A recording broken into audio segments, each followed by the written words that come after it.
SKs, I have found the one quiet spot in the whole house to continue reading Charlotte's Web, and I'm going to read Chapter 8 and Chapter 9 because Chapter 8 is so short. It's called A Talk at Home.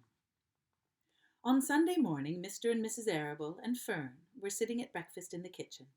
Avery had already finished and was upstairs looking for his slingshot. "Did you know that Uncle Homer's gosling has hatched?" asked Fern. "How many?" asked Mr. Arable. "7," replied Fern. "There were 8 eggs, but 1 egg didn't hatch, and the goose told Templeton she didn't want it any more, so he took it away." "The goose did what?" asked Mrs. Arable, gazing at her daughter with a queer, worried look. "Told Templeton she didn't want the egg any more," repeated Fern. "Who's Templeton?" asked Mrs. Arable. "He's the rat," replied Fern. "None of us like him much." "Who's us?" asked Mr. Arable. "Oh, everybody in the barn cellar. Wilbur and the sheep, and the lambs, and the goose, and the gander, and the goslings, and Charlotte, and me." "Charlotte," said Mrs. Arable. "Who's Charlotte?" "She's Wilbur's best friend. She's terribly clever." "Well, what does she look like?" asked Mrs. Arable. "Well," said Fern thoughtfully, "she has 8 legs. All spiders do, I suppose." "Charlotte is a spider?" asked Fern's mother. Fern nodded. "A big gray one. She has a web across the top of Wilbur's doorway. She catches flies and sucks their blood. Wilbur just adores her." "Does he really?" said Mrs. Arable, rather vaguely. She was staring at Fern with a worried expression on her face. "Oh, yes, Wilbur adores Charlotte," said Fern. "Do you know what Charlotte said when the goslings hatched?" "I haven't the faintest idea," said Mr. Arable. "Do tell us." "Well, when the first gosling stuck its little head out from under the goose, I was sitting on my stool in the corner, and Charlotte was on her web.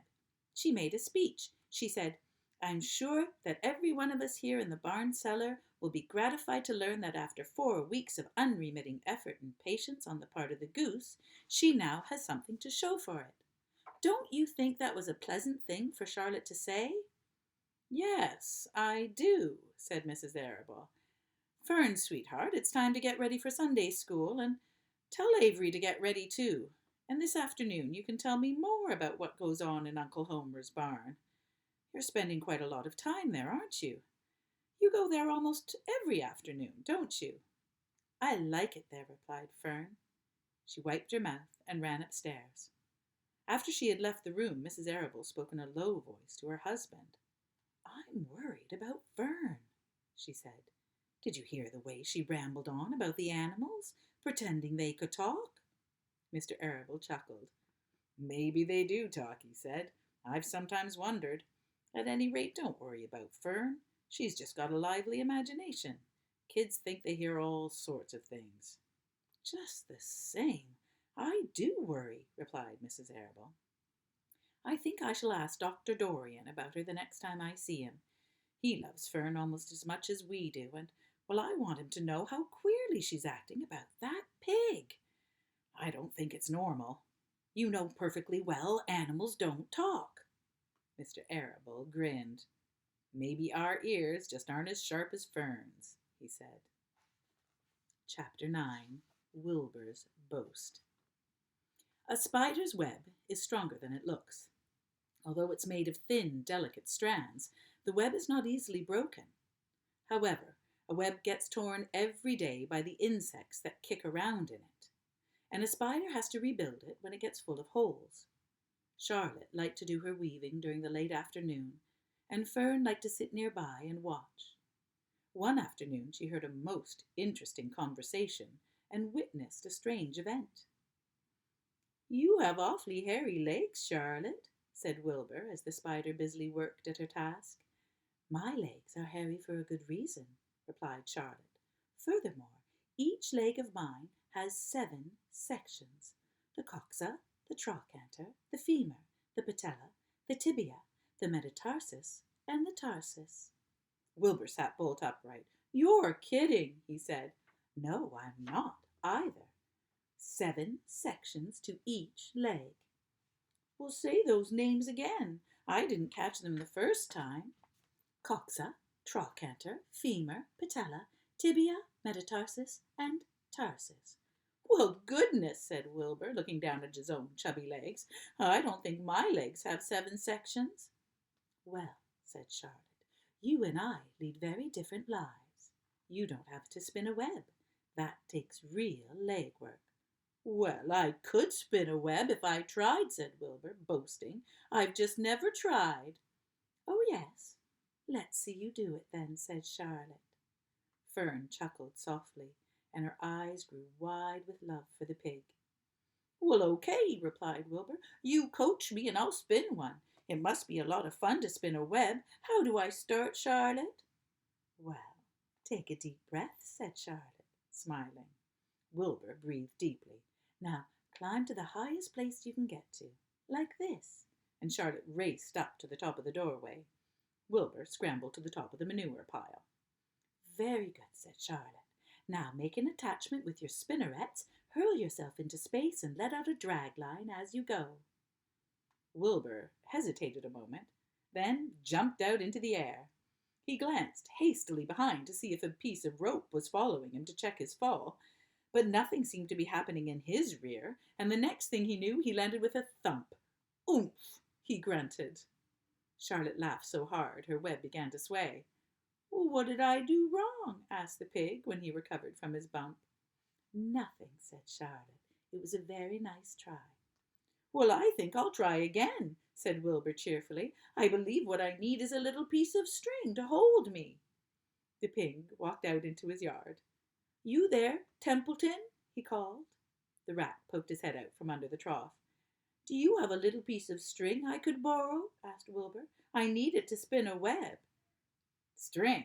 Yes, indeed, replied Templeton, who saved string along with everything else. No trouble at all, anything to oblige.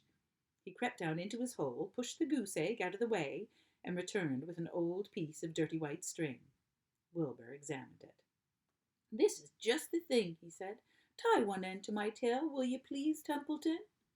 Wilbur crouched low, with his thin, curly tail toward the rat.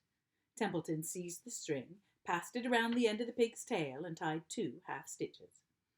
Charlotte watched in delight. Like Fern, she was truly fond of Wilbur, whose smelly pen and stale food attracted the flies that she needed, and she was proud to see that he wasn't a quitter and was willing to try again to spin a web. While the rat and the spider and the little girl watched, Wilbur climbed again to the top of the manure pile, full of energy and hope. And there are the pictures that go with that. Everybody watch, he cried, and summoning all his strength, he threw himself into the air head first. The string trailed behind him, but as he had neglected to fasten the other end to anything, it didn't really do any good, and Wilbur landed with a thud again, crushed and hurt.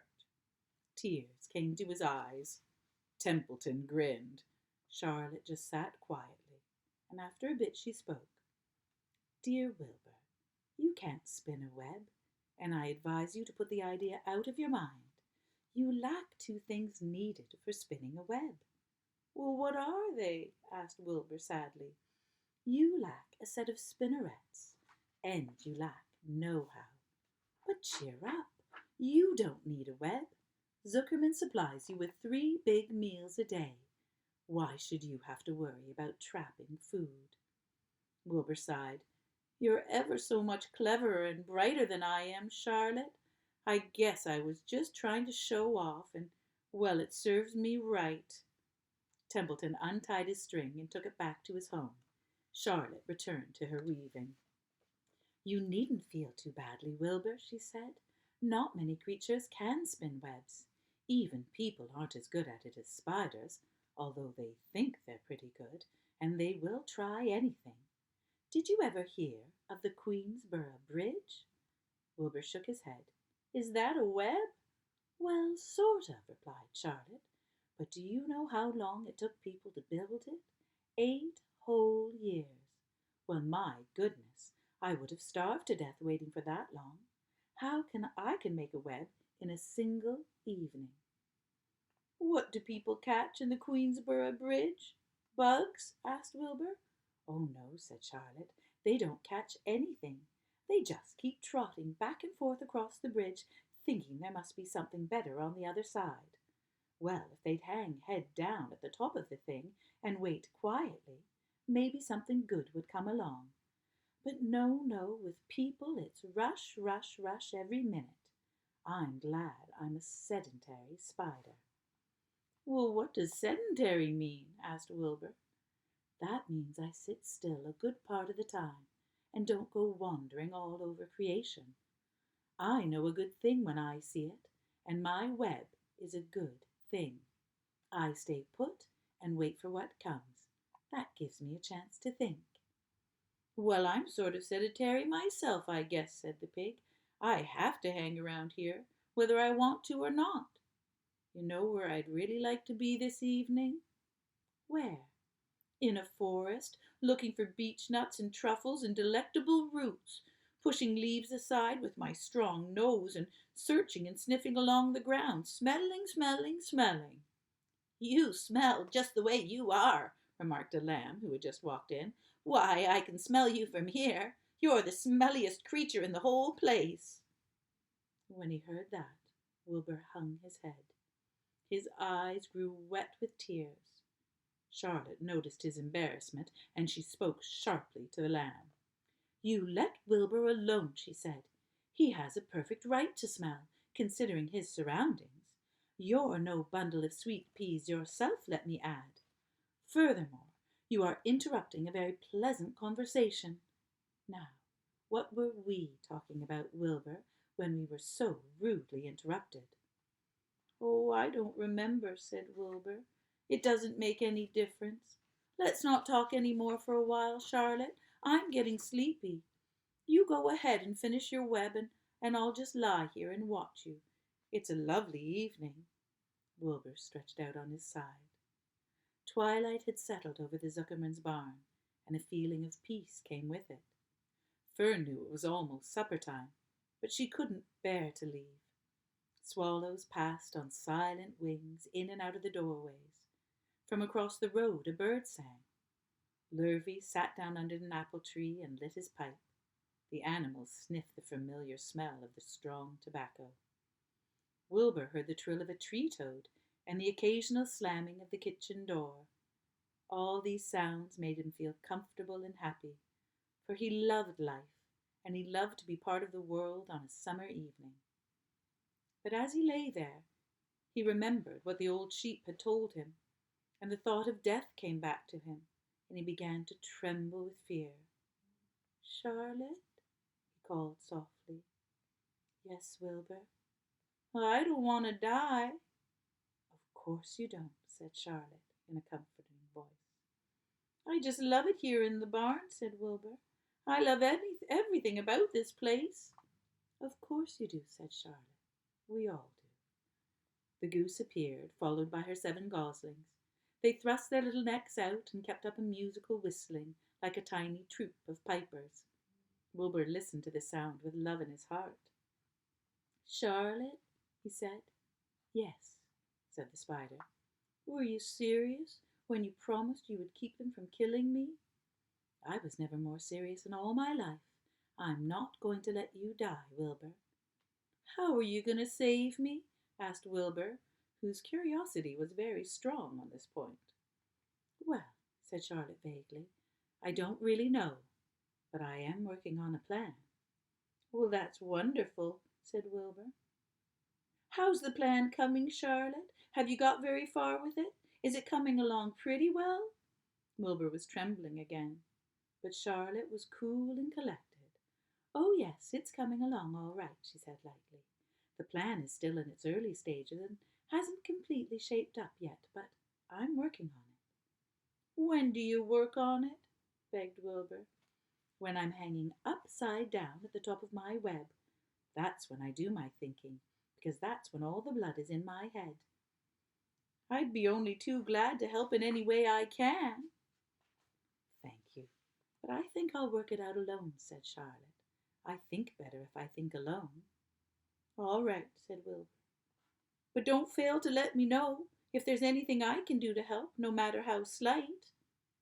Well, replied Charlotte, there is something you can do. You must try to build yourself up. I want you to get plenty of sleep and stop worrying. Never hurry, never worry. Chew your food thoroughly and eat every little bit of it, except you must leave just enough for Templeton. Gain weight and stay well. That's the way you can help. Keep fit and don't lose your nerve. Do you think you understand? Yes, I understand, said Wilbur. Go along to bed then, said Charlotte. Sleep is important.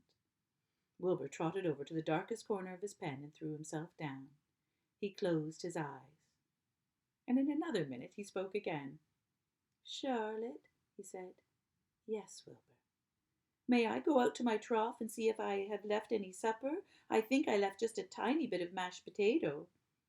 Very well, said Charlotte, but I want you back in bed again without delay. Wilbur started to race out to his yard. Slowly, slowly, said Charlotte. Never hurry, never worry. Wilbur checked himself and crept slowly to his trough. He found a bit of potato and chewed it carefully, swallowed it, and then walked slowly back to bed. He closed his eyes and was silent for a while. Charlotte, he said again in a whisper. Yes. May I get a drink of milk? I think there are a few drops of milk left in my trough. No, Wilbur. The trough is dry, and I want you to go to sleep. No more talking. Close your eyes and go to sleep. Wilbur shut his eyes. Fern got up from her stool and started for home, her mind full of everything she'd seen and heard. Good night, Charlotte, said Wilbur. Good night, Wilbur. There was a pause. Good night, Charlotte. Good night, Wilbur. Good night. Good night.